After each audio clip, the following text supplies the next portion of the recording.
ভাইয়া ভালো করে বেশি করে ঝাল টক দিয়ে এক প্লেট ফুচকা বানায় দেন। ঠিক আছে, দাঁড়ান আমি মজা করে ভালো করে বানাই দিতেছি। আপনার হাতের ফুচকা মজা হয় বলেই কিন্তু আমি রেগুলার আপনার কাছেই আসি, অন্য কোথাও যাই না। ওকে আপু, দিতেছি। এই লন। না ভাইয়া, টকটাতে মজা পাচ্ছি না।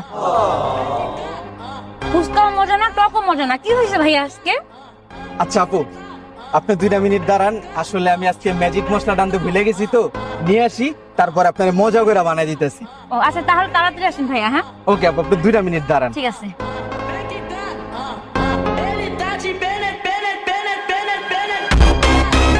মানে আমার দোকানের ফুচকা।